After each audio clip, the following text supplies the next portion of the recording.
Face à la juge Gruet, avec David Barbet. L'invité face au greffier. Bonjour Adeline Tognuti. Bonjour. Bienvenue, je suis le greffier d'Anne Gruet. C'est un plaisir de recevoir la prof de chant de la Star Academy. Dans quelques secondes, vous allez être face à la juge. Si certains en rêvent, d'autres l'ont redouté. Comment vous sentez-vous avant de rentrer dans son bureau ? TF1 vous a payé combien pour m'amener en prison ? Vous allez Parce que voir, j'ai l'impression qu'on m'attend déjà dehors avec des menottes. ça risque d'être très corsé et très sévère. Niveau de stress de 0 à 10 ? Ça va. C'est pas pire que Danse avec les stars. Combien ? Ah bah Danse avec les stars, c'est 20 sur 10. Et ici ? Pas la note, le stress. Non, là ça va, je me sens bien. Est-ce que le mensonge fait partie de votre vie ? Non, je n'aime pas les gens qui mentent. Voulez-vous bien me fournir tout ce que vous avez sur vous comme effet personnel, s'il vous plaît ? On en aura besoin pour plus tard. Vous déconnez un peu là, non ? Alors j'ai ma doudoune de Danse avec les stars. Voilà. Très bien, merci. Mon écharpe que j'ai déjà perdue plein de fois mais que j'ai retrouvée. Et puis mon sac à main. Parfait. Merci beaucoup. Suivez-moi, il est l'heure de rentrer dans le bureau de la juge Gruet. Et n'oubliez pas, ce qui n'est pas toute la vérité n'est pas la vérité du tout. Attention, il y a peut-être une bombe dans le sac, hein, faites gaffe. Le formulaire. Oui, Patronne, votre invité d'honneur est arrivé. bonjour Adeline Tognuti. Bonjour Madame le juge. Alors, quelques questions d'abord pour remplir la fiche technique, comme on appelle ça. Votre nom ? Tognuti, Toniu-T-I, Adeline. Merci. Prénom, nom d'origine italienne. Oui, il paraît. Mais pas Oui. que italienne, mais pour ne pas vous mentir, j'ai des origines italiennes, effectivement. Votre prénom ? Adeline. J'aurais voulu le changer, mais ma mère n'a pas voulu.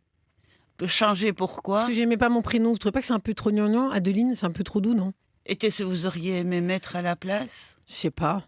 Un truc, je sais pas. Un truc plus fort, un truc plus rock, non ? C'est pas comme Nina, tiens, Nina Tognuti. Nini ? Nini, non, pas Nini, non. Votre prénom Adeline, votre surnom ? Alors mon danseur m'appelle Adé. Au collège, on m'appelait Doudou. Et sinon, Maestra, parce qu'à l'Opéra Bastille, quand je vais donner cours, on m'appelle la Maestra. Votre date de naissance ? 8 mars 88. Poisson. Oui. Ascendant vierge. Votre lieu de naissance ? Audincourt. Ça se trouve où ? Alors, c'est en France, dans le 25, à côté de la Suisse, en Franche-Comté. Un lieu que vous aimez bien et dans lequel vous allez vous ressourcer ? À Audincourt, je sais pas, mais il y a un étang que j'aime beaucoup à Morvillard, où il y a des petits fans qui courent partout, voilà. Chez la famille Viellard. Votre profession ? Il paraît prof de chant de la Starac, chanteuse et chanteuse de temps en temps. Signe astrologique, Poisson, nous l'avons vu. Votre principale qualité ? Une énergie indéfectible, peut-être. Sauf si le bon Dieu en décide autrement. Et votre principal défaut ? Peut-être l'excès de mes qualités, peut-être que je deviens impatiente, peut-être que des fois je suis très angoissée parce que j'ai peur de ne pas réussir, peut-être que des fois je me dévalorise, voilà. Merci, c'est Madame la juge, psychothérapeute. Est-ce que vous avez déjà commis une infraction ? Laquelle ? Vous n'allez pas être contente, Madame la juge. Non, vous avez volé. Non, j'ai eu un retrait de permis. Un retraite permis, complètement beurré ? Non, j'étais pas beurrée du tout. J'étais en retard chez mon médecin, Oui. chez mon chirurgien à cause de... Excès de vitesse. Oui, un excès de vitesse. Et puis bon, ils m'ont un peu rajouté le truc de la pluie, alors qu'il y avait peut-être une goutte sur le pare-brise. J'ai trouvé ça un peu exagéré, mais bon, je ne suis pas rancunière. Bah, vous les reconnaîtriez ? Non, je ne pense pas. Bah alors ? Mais ce que je reconnaîtrais, c'est les gens que j'ai vus quand j'ai dû repasser des tests psycho-machin, là. Oui. Là, c'était assez incroyable. Est-ce que vous avez déjà été victime de quelque chose sans porter plainte ? Sans porter plainte, il y en a eu tellement des choses. Peut-être un petit député véreux qui voulait que je devienne la soumise de la République française. Ça, j'ai pas porté plainte, ça. Oui, il était de la République insoumise ? Ah, non, même pas. Même pas. Il était de la République des connards. Vous savez, les gros connards qui pensent qu'ils ont le droit de sauter leur assistante cuissage. et de proposer aussi des CDI en soumission indéterminée, aller-retour Paris-Province à l'Assemblée nationale et puis au cabinet. Oui. Sous l'œil bienveillant du portrait du président de la République. Qui était ? Je ne peux pas dire. C'est dans le cadre de l'affaire judiciaire, Madame la juge. Pourquoi vous avez porté plainte contre lui ? J'ai Non. pas porté plainte, donc je donne pas de détails. Est-ce que vous pensez que mon compte-rendu sera bon à la fin de cette émission ? Je compte sur votre intégrité. Vous me semblez être une femme intègre. Vous avez les deux boucles d'oreilles de la même taille. Ça me prouve que vous êtes certainement très équilibrée. Tout à fait, je ne porte de bracelet pourtant qu'à un seul bras. Du côté du cœur. Du côté du cœur, exact. Je compte sur votre cœur, Madame la juge. Quelle est votre chanson préférée, celle que vous chantiez ce matin? Alors, j'ai ma vocaliste qui est devenue plus forte que ma réputation, Heyman. Sinon, ma chanson préférée, je pense que ça reste Show Must Go On de Freddie Mercury. Allez-y pour les premières notes. Empty spaces, what are we living for? Abandoned places, I guess we know the score. Vous allez me mettre en prison ou ça va? Show must go on. C'est le moment d'en savoir plus sur vous, Adeline Tognuti. C'est les questions de la patronne, Anne Gruet. L'interrogatoire. Alors, votre livre, le livre Incandescence, pourquoi ce titre? Parce que peut-être dans Incandescente, il y a un peu indécente. Il y a un peu de hante comme hantée, peut-être un peu de hante comme désobéissante. Et il y a peut-être le fait que dans Incandescente, ça veut dire ne s'éteint jamais. Donc Oui. j'espère que je ne m'éteindrai pas de mon vivant, mais juste à ma mort. Ça peut arriver, ou bien alors, comme le phénix, renaître de ses cendres. Ou alors se transformer en luciole qui éclaire le soir les cimetières. Exactement. Ce serait joli, ça. J'espère éclairer autre chose que les cimetières, mais Ah, et j'espère ça, qu'on je se suis rappellera. désolée, mais les lucioles, nous ne pouvons pas tout faire. Hein. Alors, c'est un livre carte de remerciements, Pourquoi? parce que vous remerciez tous ceux qui ont pu vous aider, vous soutenir, c'est vrai. etc. Donc, il y a beaucoup de noms qui sont cités dedans, quelques-uns qui ne sont cités que par leurs initiales, mais beaucoup de noms, comme les médecins qui vous ont soigné lorsque, je rappelle le contexte du livre, c'est l'histoire de votre extinction de voix à cause d'une infection due à du CO, apparemment, enfin du gaz carbonique. Non, c'est pas du gaz carbonique, c'est les isolants thermiques de la cheminée qui ont fondu suite à une fêlure dans le tubage. Et donc, Oui. ça m'a brûlé les voies respiratoires. On l'a découvert pas tout de suite, on n'a pas tout de suite compris que c'était ça. C'est mon père qui s'est transformé en enquêteur. Oui. Vous pourriez peut-être l'embaucher d'ailleurs, Madame la juge, il est pas mal. Oui. Voilà, donc ça raconte cette histoire de perte de voix suite à une mauvaise installation de cheminée. Ça a duré combien de temps avant qu'on ne s'en aperçoive et qu'on ne puisse commencer à poser un diagnostic? Comme je le mets, alors je perds ma voix quasiment tout de suite, mais on comprend que c'est la cheminée, qu'au printemps, quand on éteint le chauffage et qu'on voit une amélioration. D'accord. Et ça vous a pris combien de temps pour retrouver une voix? Ma voix est revenue aux 30 ans du décès, de la disparition de Freddie Mercury, vous voyez. Donc c'est peut-être un fantôme qui m'a ramené ma voix. Donc ça prend plusieurs années quand même, je Donc pense. c'est la première histoire de votre livre, c'est-à-dire, et qui jalonne tout le livre, c'est-à-dire la perte et les retrouvailles d'une voix. Ça fait quoi d'être sans voix? C'est très dur. Ça fait mal à l'âme de ne pas avoir de voix parce qu'on ne peut plus s'exprimer. Et d'autant plus quand c'est ce pourquoi vous êtes battu toute votre vie et que vous êtes un artiste et que vous êtes profondément artiste, c'est très compliqué. Et ça a été un grand, grand moment difficile de ma vie. C'est la perte pour tout le monde, c'est quelque chose de compliqué. Et vous avez retrouvé à cause de votre courage et de votre ténacité. Je pense que je me suis battue sans savoir si j'allais retrouver quelque chose ou pas. Et je pense qu'on m'a un petit peu aidée là-bas, là-haut. Le Mont-Saint-Michel? Ah, vous êtes bien renseignée, Madame la juge. Je vous remercie. Vous avez des espions qui me regardent quand Non, je fais du vous vélo. en parlez dans votre livre Oui, du je- Mont-Saint-Michel. Donc vous avez bien lu le livre. Oui, au Mont-Saint-Michel, je retrouve beaucoup de foi et beaucoup de force. Qu'est-ce qui vous fait retrouver la foi et la force pour le Mont-Saint-Michel précisément? Je sais pas, j'aime bien aller voir la statue dans l'église, en bas. J'aime monter tout en haut et regarder la mer. Et je sens une énergie là-bas qui est pour moi hors du temps. Il y a quelque chose de très très fort au Mont-Saint-Michel. Mais je monte tout en haut et je vais souvent là-bas, oui. Combien de fois par an? Quoi? Plusieurs fois? 10 fois par an? Pour aller demander quelque chose, déposer un petit papier dans les replis de la statue? Bah écoutez, quand je vais là-bas, quand j'ai envie de faire une fugue déjà, Oui. depuis que je fais la Starac, je suis tout à fait beaucoup débordée, comme vous, j'imagine, avec vos affaires. Mais dès que j'ai un petit moment, je fais une petite fugue là-bas, je vais faire du vélo, etc. Donc je ne suis pas très régulier, c'est quand j'ai un petit peu d'espace, une petite éclaircie dans l'agenda. Et je vais demander des choses ou je vais remercier surtout. Et- Comme je remercie dans mon livre. Et qu'est-ce que vous demandez ou comment est-ce que vous demandez les choses? Je demande à Saint-Michel d'éclairer mon chemin pour que je fasse les bons choix et d'enlever tout ce qui est négatif et de m'amener le positif et de ne jamais perdre espoir et de m'amener toujours de l'enthousiasme. Parce que l'enthousiasme, ça vient aussi du très haut. Vos parents ont beaucoup fait pour vous, si j'ai bien compris. Vous avez eu l'impression d'être une fille choyée? J'ai pas été choyée parce que ils n'avaient pas le temps malheureusement de me choyer enfant. Oui. Mais quand il a fallu leur intervention, elles sont arrivées comme l'armée, comme je le dis dans mon livre. À un moment donné, il y a eu des moments clés où ils étaient là. Après, mon père a beaucoup œuvré pour que je puisse être artiste. Il a tout de suite compris que j'avais une vocation depuis enfant et il a Mais même il provoqué était un peu. lui-même musicien. Il votre est, père. il est pas musicien, mais il est piqué par la musique. Mon père fait de la guitare avec un ballet. Mhm. Il n'a pas eu la chance d'avoir des études musicales. On avait une famille assez pauvre qui venait d'immigrer, etc. Donc voilà, c'était un peu compliqué. Lui, il n'a pas pu Vous faire de avez sa parlé passion. de l'Italie. Quelle autre source d'immigration? La Pologne. La Pologne. Voilà. Votre maman. Non, alors ma mère, c'est de l'Italie aussi. Et mon père, c'est moitié italien, moitié polonais. Et si on remonte loin, il me semble Roumanie et Autriche, peut-être. C'est ce qu'ils sont en train de chercher. Il y a un de mes grands arrière-oncles, je sais pas quoi, qui est en train de chercher. Et Là. pourquoi sont-ils venus en France? Ben, il y a eu la guerre, il y a eu la pauvreté, il y a eu... vous savez qu'à ces époques-là, il y a des histoires de guerre, etc.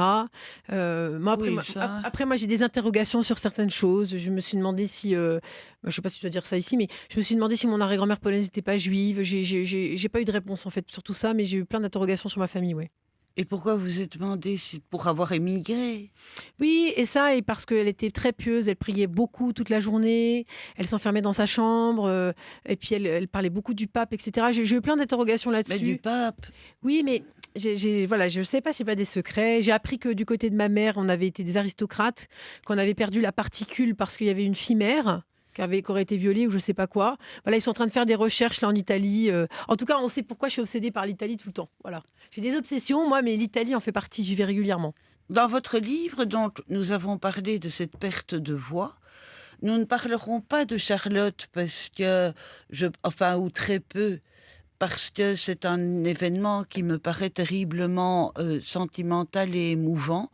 Donc Charlotte et cette gamine, quel âge avait-elle, Charlotte? Ah, elle a 20 ans à peu près, entre 19 et 20 ans. Elle est dans sa fleur de l'âge, voilà. Voilà, cancer de la gorge, Oui, découvert du pharynx, trop tard. ouais, du pharynx, ouais. Oui, découvert trop tard et dont vous intervenez pour lui, en fait, au départ, réapprendre à parler. Oui, c'est-à-dire qu'en fait, son infirmière, Carla, lui montre ma vidéo de mon opération des cordes vocales. Et puis, en fait, elle flash sur moi, la gamine. Et puis, entre-temps, je deviens prof de chant à la Starac, parce que la vidéo était bien sur Internet avant. Et Oui. puis, on commence à lier une espèce de relation épistolaire, un peu comme... sauf que là, c'est via Instagram, avec son infirmière et elle. Et quand elle rentre à l'hôpital, Charlotte, nous pensons qu'elle a juste un petit nodule aux cordes vocales et un petit truc bénin. Et en fait, ça s'avère pas du tout être bénin. Ça s'avère être un des cancers les plus agressifs, qu'est le cancer du pharynx. Bien, et ça vous avez été à son enterrement, je pense, ou en tous les cas, vous recueillir sur la tombe. Charlotte, elle représentait quoi pour vous? Charlotte, pour moi, c'est comment dire, une jeunesse, une âme volée un peu trop tôt à la vie. Je trouve elle n'a pas eu le temps de vivre, elle n'a pas eu le temps de vraiment connaître le bonheur parce que son père la viole Oui, souvent. elle est enceinte de son père, d'ailleurs, au moment où elle meurt. C'est ça. Voilà, donc c'est une vie un peu de martyr, je sais pas comment expliquer, mais voilà, une vie fauchée très vite et avec beaucoup de souffrance. Et donc, moi, j'essaie de lui amener de l'apaisement avant qu'elle ne parte, donc de l'aider à se confier sur les violences qu'elle a subies, avec son infirmière Carla qui se tue à la tâche avec elle, qui reste avec elle nuit et jour à l'hôpital. Voilà, donc on vit une histoire, un trio incroyable qui perdure après la mort, voilà, j'ai envie de dire, parce qu'on pense Vous à êtes Charlotte encore tous les en jours. contact avec Carla? Carla, elle est dans la pièce, Madame le juge. Carla est devenue mon assistante personnelle. Oui, vous l'avez dit, c'est Parce vrai. elle est tombée très malade après avoir fait toute cette période de Covid, où elle n'a Oui. jamais eu de vacances. Vous savez, Madame le juge, il n'y a pas de repos quand il s'agit de sauver des vies. Pas le droit Oui. au repos, pas le droit au congé. D'ailleurs, j'en profite pour mettre un petit mot à notre personnel soignant belge et français et dans le monde entier, parce que ces gens-là n'ont pas de vie, parce qu'ils donnent tout pour les autres. Et Carla était très malade, et donc je lui ai proposé de me rejoindre dans mon équipe, dans mes écoles, parce que je voulais ne serait-ce qu'elle n'aurait même pas travaillé, ça me serait allé. Mais finalement, elle est devenue, parce que moi je voulais la sauver de ça, je voulais qu'elle ait un travail et qu'elle se repose. Et puis finalement, elle ne se repose plus du tout, parce qu'elle gère l'ensemble de mon agenda, qui est un agenda de ministre. Voilà.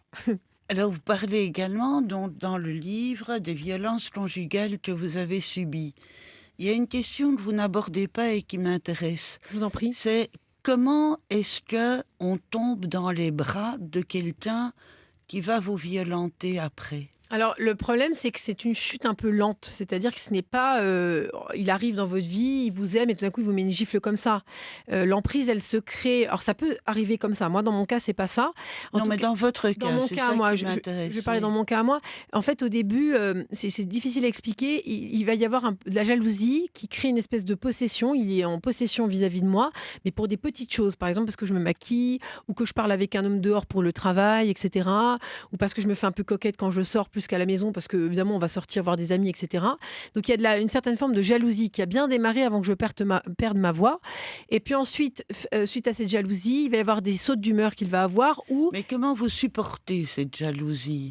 comme je l'aime, j'essaie de lui convenir. Et pourquoi vous l'aimez? Je l'aime parce que le visage qu'il m'a offert est un visage d'un homme absolument parfait. Presque parfait. C'est-à-dire, si je vous le présente, vous allez le trouver charmant. Il est travailleur, il réussit sa vie, il est drôle, il est sportif, Les copines en étaient amoureuses ou Oui, le trouvaient bien? Ah, mais alors, vous mettez... C'est important, Voilà, ça. toutes mes copines sont jalouses de mon mec. C'est-à-dire, elles Oui. disent que j'ai le mec le plus incroyable de la planète. Et ça a joué sur vous. Oui, parce que comme tout le monde me dit qu'il est génial, quand lui se comporte mal, je me dis, bon, il est tellement génial, on me dit que je vais jamais rencontrer un homme aussi bien. Mais après, je ne veux pas remettre la faute sur mon entourage d'être tombé dans ses filets. Hein. C'est-à-dire que lui crée une possession envers moi et moi, et il va toujours monter d'un cran, mais d'une manière subtile. Donc au début, c'est de la jalousie. Après, ça va être des sautes d'humeur à laquelle il va me demander pardon. Et en fait, à chaque fois qu'il y aura une crise, ça va être de plus en plus, ça va sortir de la limite. Ça va être de plus en plus border. Et quand je vais commencer à manifester que je ne suis pas d'accord avec ce comportement, ça va être la première claque, ça va être la première menace, ça va être une claque pour rien. Il rentre du travail, il n'est pas content. Il trouve que j'ai mal mis la table. Il va trouver un Vous êtes prétexte. resté combien de temps avec lui en tout? J'ai du mal à dire parce que j'ai eu plusieurs tentatives de partir, mais je dirais que mon calvaire avec des violences a duré, je dirais, une année, quelque chose comme ça. Et vous étiez avec lui depuis combien de temps? Je dirais une année aussi, à peu près, un peu plus d'une Donc, année. Ça a duré 2 ans. C'était votre première expérience conjugale? Ah non, moi j'ai eu plusieurs hommes avant dans ma vie et lui c'est arrivé comme ça, un espèce de coup de foudre. Et en fait j'ai du mal à vous dire le temps parce qu'au début on se voyait pas souvent parce que moi je chantais, Oui. donc c'était comme un amant ou je sais pas comment expliquer. Et en fait on avait une relation qui était un peu, on se voyait, après je partais chanter, je revenais, etc. Donc c'était pas très sérieux au début. En ce qui concerne les autres expériences que vous avez pu avoir, c'était des expériences de conjugalité, c'est-à-dire de mise en commun, ou de chacun chez soi? Ah, il y a eu tout eu un peu. Et vous n'avez jamais songé à faire un enfant avec l'un d'eux? Non, j'ai eu cette idée après, ça m'est venu un peu, j'ai eu un homme après mon compagnon violent avec qui Oui. j'ai eu envie. Mais bon, j'ai découvert qu'il me trompait avec son ex-femme, donc j'ai tout arrêté. Et Oui, puis maintenant, je sais pas, je me dis que je vais plutôt adopter. Voilà. Donc, bonne idée. parce qu'avec le réchauffement climatique et tout ça, et puis mon âge, je sais pas, j'ai envie de faire un truc bien dans ma vie, je sais pas. Donc c'est un peu mon truc du moment. C'est la première fois que j'en parle en Belgique aujourd'hui, ça fait 2 fois que j'en parle, mais j'en ai jamais parlé. Mais voilà, je crois que j'ai envie de ça. Qu'est-ce qui vous amène à aimer les gens? Qu'est-ce qui vous amène à aimer la foule et voir dans chacun un visage inconnu mais plaisant? Je pense que, Madame le juge, quand on aime, on est meilleur. On rend ce monde meilleur. Donc moi, j'ai envie de rendre ce monde le plus paisible possible. Je sais qu'il y a beaucoup de guerres partout. Mais d'où ça vous vient? Ah ça, peut-être ça me vient de mon papa, j'en sais rien, et de ma maman. Il paraît que quand j'étais petite, ils avaient un magasin et que Oui. moi j'étais un bébé qu'on donnait. Les clients étaient les Oui. nounous. Donc quand j'étais enfant, j'avais à peine quelques semaines que je passais des bras d'un client à un autre. Donc j'avais l'habitude d'être toujours en contact des gens et de leurs énergies. Je pense que du coup j'ai une aptitude à être sociable comme ça. Je sais pas. Mais après, ce que j'aime, moi j'aime voir les gens heureux. Je sais pas, c'est ça qui me rend heureuse dans la vie, de voir que les Donc, gens sont heureux. Quelque part, vous avez besoin des autres pour vivre. Certainement. En tout cas, pour survivre. Parce que quand j'ai tout perdu, Madame la juge, quand je perds tout, la seule chose qui me redonne envie de manger un quartier de pommes, c'est de donner un cours à mon psy, je le dis dans le livre, c'est de me rendre utile. Me rendre utile me redonne envie de manger et de ne pas mourir, alors que j'avais vraiment envie de mourir. Donc si les autres ne vous attirent pas, vous mourrez. Si je donne... Donc si les autres ne vous prennent pas, si les autres ne sortent pas les rayons du soleil qu'il peut y avoir en vous, vous mourrez. Peut-être, oui. Si j'étais seule dans ce monde, peut-être, oui, je pense que certainement, je mourrais, certainement. Alors maintenant, je vois qu'il y a mon greffier qui piaffe et qui voudrait poser 2-3 questions. Il vous adore. Ah J'espère que adorer, selon un greffier, ce n'est pas de mettre les menottes tout de suite.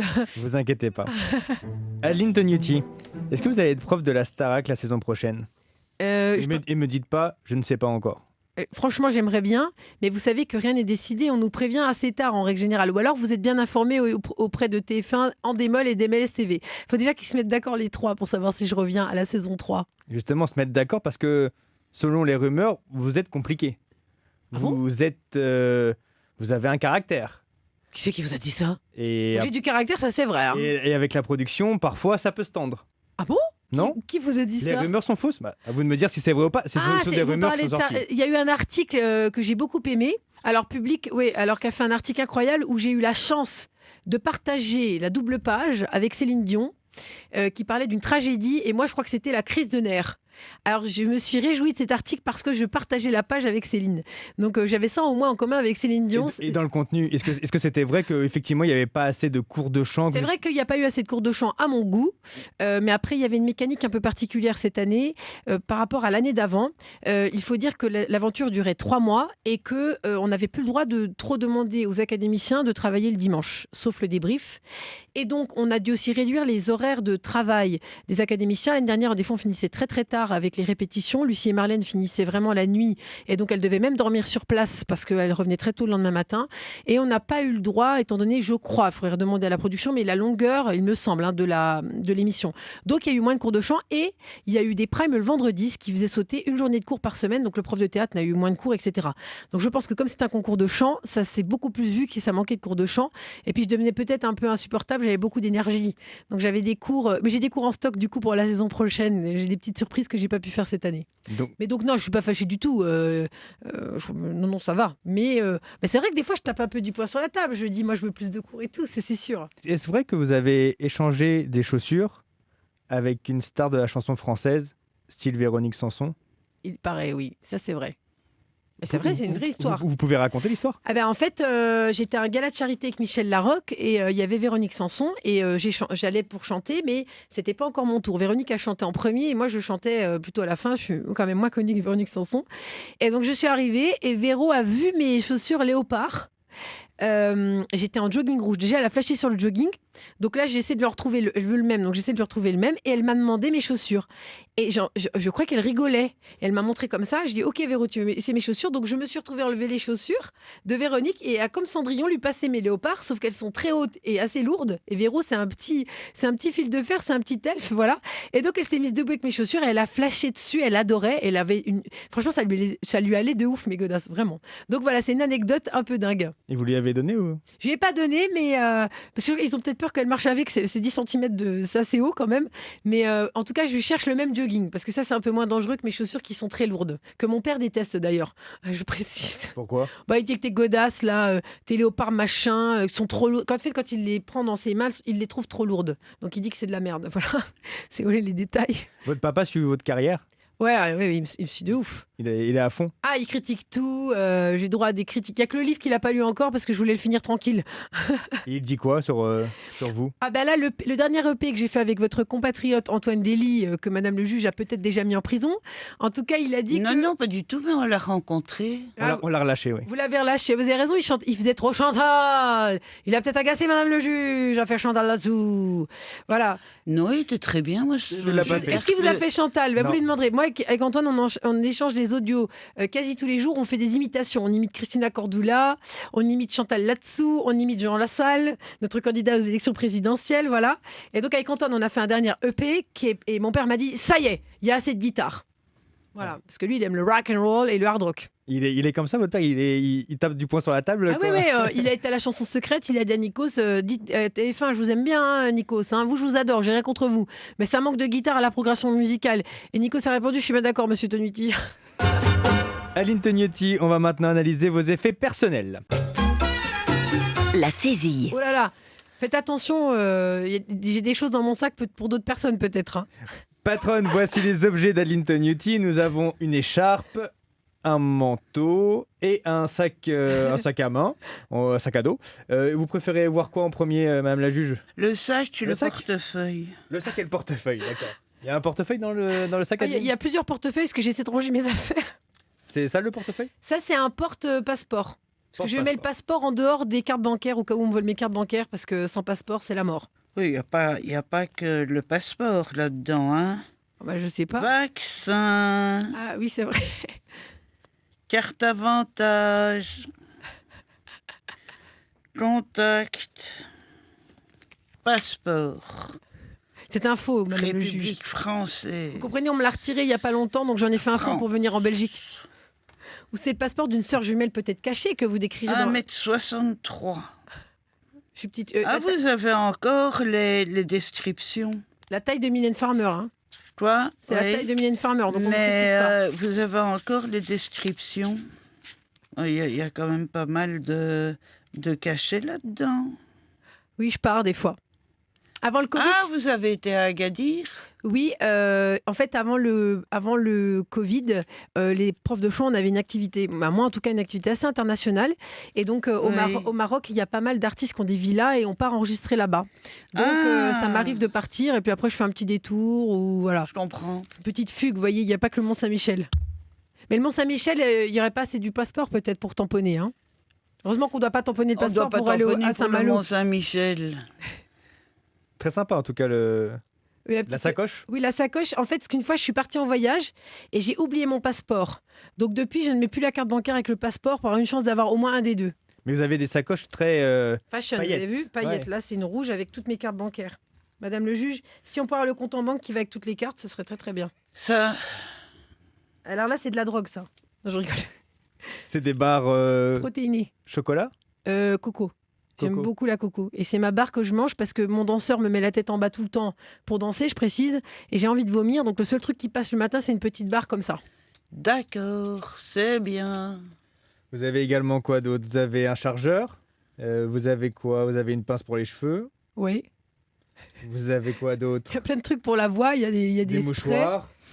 des tic-tac. mouchoirs. Non, les tic-tac se sont pas renversés dans le sac. Ah, ça, c'est de la phyto. J'ai plein de plantes, en fait, pour mes chanteurs, au cas où ils sont malades et tout. Voilà.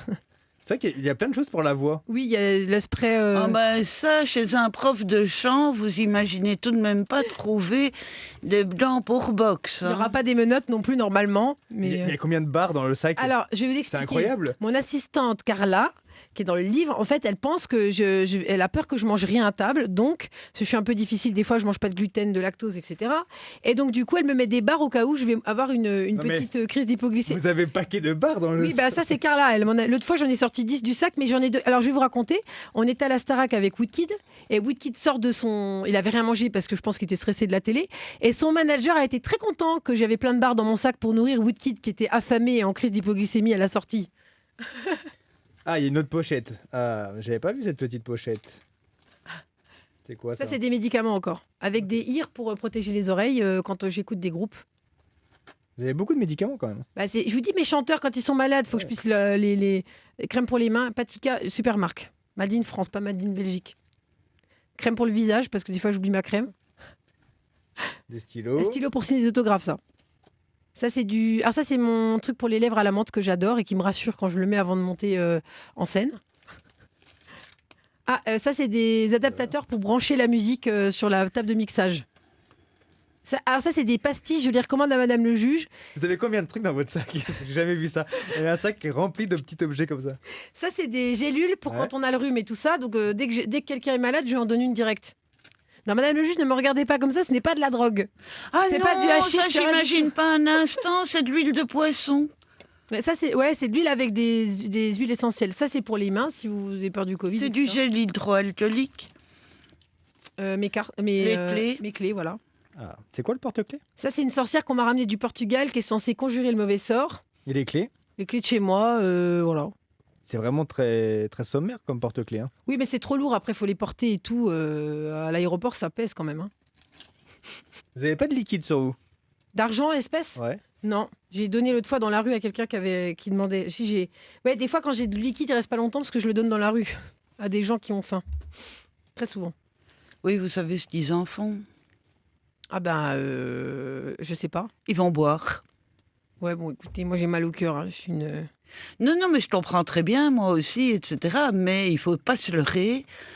Souvent, c'est pour c'est pour aller boire. Un steak présente le même nombre de calories qu'une bière. Madame la juge, il y a des... vous voulez savoir ce que c'est, ça? Attendez, je vais vous C'est montrer. une feuille. C'est une feuille avec ma chorégraphie de Danse avec les stars que j'ai toute écrite. Donc vous avez 5, 6, 7 têtes à droite, step, up, court, step, hop, pas chassé, hop, petit pas chassé, hop, pas chassé, hop, petit pas chassé, temple, On pause. comprend rien de ce que c'est. Ils en n'ont vrai. jamais vu ça à Danse avec les stars, il paraît que je suis HPI, Ah oui. Au potentiel, Intellectuel. intellectuelle, mais là je pense que c'est plutôt folle alliée, mais c'est pas grave. Donc c'est ma choré que j'ai écrit pour m'en rappeler. Parce que l'autre fois on a eu 3 jours pour apprendre une choré ou 4 jours, ce qui était très peu pour mon cerveau. Vous arrivez à vous relire? Oui, Ok. c'est une écriture d'artiste. Ah, on va dire ça alors. Vous n'avez pas pensé à faire médecine? Non, je sais pas si j'étais pas assez bonne en maths. J'aurais pas dû donner mon sac. Ah ça c'est des cartes, je fais des autographes. Madame la juge, c'est normal, Vous en cette faites perquisition pas. totale. mais oui. Il est gentil, en fait, sous des dehors un peu bulldog. Ça c'est des échantillons que mon esthéticienne m'a donné. J'avais oublié que j'avais ça. Ça c'est la carte de l'Opéra de Paris. Ah bah tiens, je la cherchais. Je vous la redonne alors. Ah bah merci. La carte de l'Opéra de Paris, je la trouvais plus, la cafette. Ça y est, je l'ai retrouvée. Si seulement tous les gens étaient aussi scrupuleux que vous, on aurait peut-être moins de passages de drogue, etc. hein. Ah, pour fouiller, oui. Ceci dit, comme il n'a pas encore fouillé la dernière case du bas du sac, Madame le juge, vous voulez une barre protéinée ou pas? non merci. Vous avez peut-être besoin après ma venue, non? Ça va aller? Non. Il n'y a pas grand-chose dans la dernière sacoche. Bah, vous savez pourquoi? Parce que les gens me volent de là, donc dans le métro. Bon, là, je prends plus Ah le bon métro maintenant, mais bon. Plus trop parce que c'est compliqué, sauf si je me grime un peu. Vous aimez les objets un peu de luxe? C'est un sac qui vaut un peu d'argent, ça. Ça, c'est mon cadeau d'anniversaire de l'année dernière. À vous? De mes amis, ouais. Ils m'ont Ah, acheté ça. des amis qui De vous luxe, ça dépend. Il y a des trucs, il y a des fois, je craque un peu. Quand je signe un contrat pour une télé, je m'achète un truc un peu cher. Comme quoi? Ces chaussures-là. Là, j'ai un peu craqué. Ça, c'était mon cadeau de Starac. Ça vaut cher, ça? Très cher. Ah ouais? Pas la peine de le dire. Ça vaut combien? Ah, si je vous donne la marque, vous allez pouvoir... Donnez la marque. Alexander McQueen. Non, c'est la honte. Hein. Non, mais c'est très cher. Mais en fait, Ça quand coûte j'ai... combien, en gros, une fourchette? Ça 1000 coûte 1000 plus... balles, peut-être. Ah, 1000. Quand je, même. je pensais qu'on allait taper encore plus haut que... Ah non, mais c'est cher quand même. Moi, j'achète du Zara, sinon. On nous dit un peu plus quand même que 1000 euros, apparemment. Non. On est plus entre 2 et 3 000 euros? Non. 1000, 1005, Celle-là, 1005. non. Je les ai achetés en Italie. Peut-être qu'en Italie, c'était peut-être moins cher. Mais ça va, sur le cachet de la Starac, ça fait pas grand-chose. Bah, en fait, j'ai le droit de passer un peu. J'ai le droit de m'acheter un peu de choses de représentation, pas beaucoup. Mais là, comme mes joggings, je les fais moi-même, je me les dessine, etc. Je me suis acheté cette belle chaussure rouge pour célébrer ce contrat parce que c'est pas sûr que. C'est pour célébrer un peu les choses, voilà. Mais ça va, Voilà. Donc c'est là, soft. ça va. C'est selon vous. Hein. C'est quand même, il y a des gens, c'est le prix d'un salaire. Donc. Je sais, mais si on récupère par rapport à votre salaire, Ah oui, non, mais c'est pas grand-chose. c'est sûr qu'à la Starac, on est millionnaire. Hein. Je vous dis pas. On n'a pas les Ouais. cachets de The Voice, nous. Hein. Bah, quasiment. On n'est pas loin quand même. Ah non. Ah non, je vous assure. J'ai hein. pas envie de donner votre salaire à l'antenne, mais vous avez quand même Ah touché. Vous avez quand même touché pas mal. Ah bon, vous trouvez, vous? Ah bah oui. Ah moi, je trouve pas par rapport au salaire de télé. Ah oui, mais pas l'impression. par rapport, Ah non. par rapport on va dire, au travail effectué. Après, quand je fais la Starac, je peux rien faire d'autre. Hein. Je suis un peu bloquée quand même. C'est-à-dire, je peux pas aller dans mon école. Ah oui Faut que je prenne. Ah ben non, je suis tellement occupée que je dois prendre un remplaçant dans mes écoles, un remplaçant dans mon bureau, parce que on a plusieurs écoles que je gère, etc. Mais vous donnez que 3 heures de cours par semaine, en gros. Oui, mais le temps d'aller au château. On part 3 heures avant, on revient après avec les embouteillages, ça nous prend la journée. Ensuite, on va dans les médias. Bon, j'ai pas eu l'occasion de venir chez vous, mais peut-être l'année prochaine, je pourrais revenir faire un aller-retour, ça me fera des vacances. Il y a ça, et puis je prépare mes cours que je dois changer en dernière minute, etc. Donc ça prend quand même pas mal de temps, et je peux pas voyager, je peux pas. Je vais un peu à l'Opéra de Paris, mais parce que sinon ils me font beaucoup la tête, mes ténors et tout ça. Mais j'ai pas trop le temps de faire autre chose à côté, quoi. Adeline Tognotti, c'est le moment du compte-rendu de la patronne. Le jugement.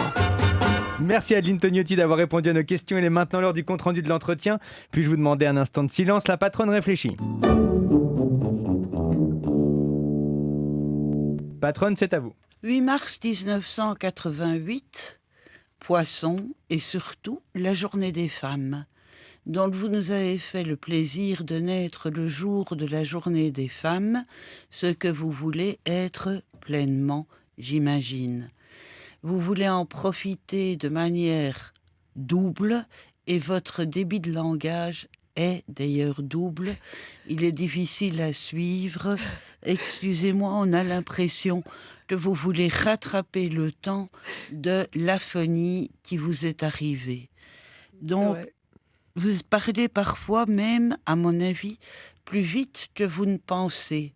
C'est-à-dire qu'il est tout à fait possible que vous prononciez quelque chose, une phrase, un désir, autre, et puis que votre cerveau vous dise « Oups, peut-être que tu as été trop vite », mais vous ne le regrettez pas parce que ça fait partie de tout ce que vous envoyez comme signaux aux autres, c'est-à-dire les étoiles qui peuvent sortir, on dirait presque que vous êtes un objet de carnaval dans lequel on peut souffler pour en faire sortir les étincelles. Vous savez, ces espèces de bougies que l'on met sur les gâteaux, et quand on les allume, au lieu de flamber en une fois sur de la cire, ils pètent de partout pour envoyer des petites lumières sur chacun, qui s'en trouve ainsi touché et peut-être conquis par la lumière de vos cheveux. Vous avez choisi cette couleur, la couleur rousse, qui est la couleur généralement des sorcières, ou en tous les cas qu'on attribuait aux sorcières lors de l'Inquisition. Et vous en êtes peut-être une, puisque vous avez un porte-clés qui est un porte-bonheur dans lequel vous voyez une amulette. Et je pense que vous devez avoir quelques amulettes comme ça cachées dans vos poches ou dans votre sac pour si jamais le Mont Saint-Michel vous faisait défaut d'une protection qu'il vous accorde sûrement souvent. Pour vous, je pense que les relations humaines sont terriblement importantes et effectivement, on en a parlé. Sans les autres, vous vous étiolez comme une peau de chagrin. C'est pas possible, c'est votre nourriture, c'est votre eau, c'est ce qui vous regonfle le regard des autres sur vous. Et vous l'admettez facilement parce que vous sentez toute la source d'énergie et toute la clarté qui peut venir par les autres en qui vous ne voyez généralement que le bon côté. Vous oubliez le mauvais côté ou vous ne le voyez pas parce que vous ne le comprenez pas, parce qu'il n'y a pas de neurones en vous pour recevoir la méchanceté dont vous passez à côté sans même la voir. Je pense que la psychologie des autres vous intéresse aussi pour parvenir à les toucher au cœur, pour parvenir à en sortir quelque chose que vous puissiez recevoir comme un bonbon parce que c'est vous qui, avec eux, en avez accouché. Et je crois que la réussite de quelqu'un d'autre est la vôtre. Vous ne pouvez pas l'ignorer. Alors vous avez souhaité changer de prénom parce que vous n'aimez pas. Et je voudrais terminer ceci en vous disant cela. Nini peau de chien. Vous connaissez cette chanson d'Aristide Bruand. Vous habitez dans quel quartier de Paris? Dans le 20e. C'est la Bastille. C'est au-dessus de la Bastille, oui, c'est le Père-Lachaise. Pour rester dans le cimetière. Voilà, eh ben descendez du Père-Lachaise pour aller à la Bastille. Parce qu'à la Bastille, on aime bien Nini. À la Bastille, on aime bien Nini peau de chien. Elle est si bonne et si gentille qu'on aime bien qui ça, Nini peau de chien. Où ça, à la Bastille. Elle a la peau douce, aux taches de son, à l'odeur de rousse, qui donne des frissons et de sa prunelle au teint vert de gris. L'amour étincelle dans ses yeux de souris. À la Bastille, on aime bien Nini peau de chien. Voici.